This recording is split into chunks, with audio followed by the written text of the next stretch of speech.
In the present political context, we need to understand who Kamaraj is. Kamaraj, he was born in a remote village in a very dry district of Tamil Nadu. If you go to Virudhunagar, you will see how the district is. It is one of the most backward district because there is no water. It's a very dry district. So from there, he started his journey as a student who involved in freedom movement. He was a school dropout. Then he got elevated to the post of the Chief Minister of Tamil Nadu. Not only that, to the level of the National President of the Congress Party. A person from South, the extreme South, and a person with such a very poor background who got elevated to the post of the National Congress President is not an easy job. You all know that how the caste system existed. And is that an easy job for a person like him to go and occupy the highest seat in the Congress Party? He was in the freedom movement. He was with Gandhi. He confronted even Gandhi in certain occasions. And he had a strong fight with Rajaji, a senior Congress leader. And he survived. He went to jail. He was jailed for 9 years. And he became the Chief Minister of Tamil Nadu. You just imagine, by the time Rajaji was closing the schools, the existing schools in Tamil Nadu, he argued for Kulakalvi Thittam. You may be knowing.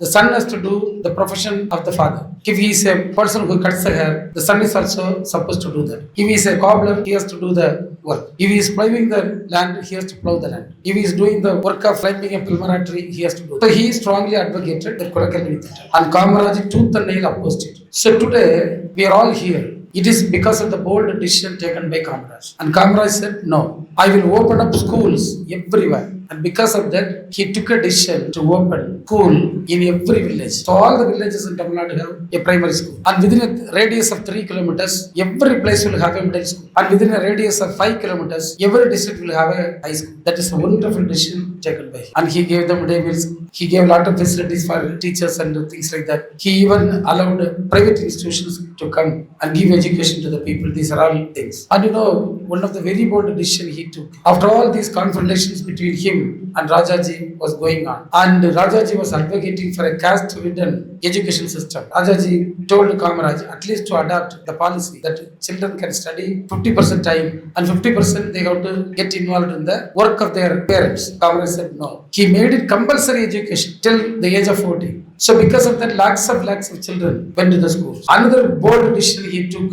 He appointed one Parameswaran, a person who belonged to the scheduled caste, as the Minister of HR&CE. Is that possible? No. Now the Kerala CM has appointed a person. But Kamaraj appointed in those days, a person belonging to the Dalit community was appointed as the Minister for HR&CE. So you can tell hundreds of things about Kamaraj. He took bold decisions and he was the person who quit the post of CM and went for national politics. You just imagine, can you tell someone to resign even the post of a ward member of a panchayat? He will not do. No one will do. But he made a decision. He said, I will give way for the younger generation to come up to politics. And he gave away with that and he went to Delhi. He became the president of the Congress party. By the time, the Hindu people, now the Bajrang RSS or whatever it is, they tried to bring in the legislation, that is anti-cow slaughter bill. So, by the time Kamaraj opposed it vehemently. So all these fellows, RSS and the Bajrang Dal, on 1966 November, they vandalized the house of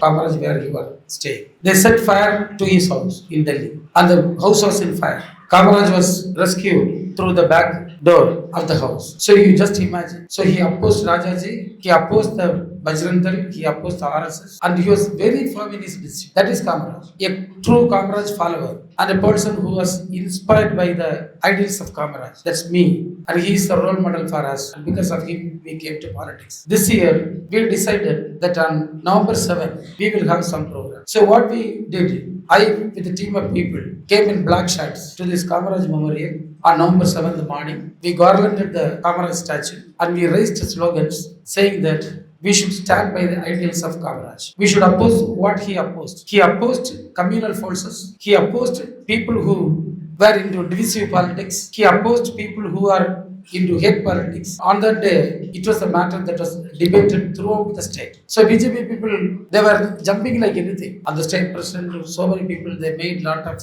charges against us. They were asking how a minister can go in a black shirt and garland Kamaraj. We just met the press again. I put a very simple question. Do they have the courage to say, yes, we did? But they have the courage. Now RSS is taking Kamaraj as one of their leaders. All the leaders now belong to them. That's what they propagate. In Tamil Nadu, they are using their name like anything, and we are strongly opposing it. Leaders like Kamaraj were to unite people, not to divide people. So a party or a government who is into divisive politics can never take the name of Kamaraj, and we should not allow that. You just think of Patel. Patel opposed RSS tooth and nail. He has openly said this is such a communal force. If they are allowed to function like this, the entire country is going to get sabotaged. And now they are taking Patel in their hand. Now they are taking Ambedkar in their hand. We are in very, very tough time. In Bangladesh, our people are being attacked. I mean, the Hindu brothers and sisters in Bangladesh are attacked. We are all bothered about it. We are raising our voice to stop it. We are condemning it. The same thing Bajrang Dal and RSS is doing. Bajrang Dal and RSS are coordinating with all minorities in Bangladesh, especially Christians, Buddhists, and Hindus, and they are raising their voice against communal forces in Bangladesh. The same Bajrang Dal, the same RSS is involved in vandalizing the Christmas program across the country. Nearly 700 cases have been reported across the country. You just imagine. It is their political agenda. It is not for the interest of the Hindus. It is not for the interest of any religion, but it is only with the political interest to divide and rule. Now the prices of petrol is going high. Adani Ambani is growing like anything. The common man is suffering. Today I was just reading a article. It says 34 lakh student dropout last year in Gujarat. If this case continues across this country over a period of 10 years or 15 years, most of the children will not get education. That is what they want. That's why people like Rajaji asked, and the RSS still asking, if everyone is studying, then who will be there to work? And we have a very good model in Kanyakumari, and we have a strong reply for this in Kanyakumari as well as in Kerala. You know, one incident happened when the tsunami struck our district. I was accompanied with Mr. Rahul Gandhi to a place called Tutu. The district was devastated, and the particular village, nearly 3,000 fishermen who went for fishing were missing. So we were there. By the time leaders came in to meet the people, our leader, Honorable, the present CM, by the time he was the official leader, he came, and Rahul Gandhi also came. I was there with him, and people told me you can interpret what they talk. And you know, our fishermen from the coastal areas of Kanyakumari, they spoke such a good English. And everyone was surprised. There was no need for a translator. So this is what Kamaraj gave us. You do whatever job, you get education, then you choose your profession. My profession I will choose. My dress I will choose. My religion I will choose. My education I will choose. No one, even the government, cannot dictate that you have to do this. No one has the right. So this is what we have to take it to the people of the country now. The country deserves a leader like Kamarajar.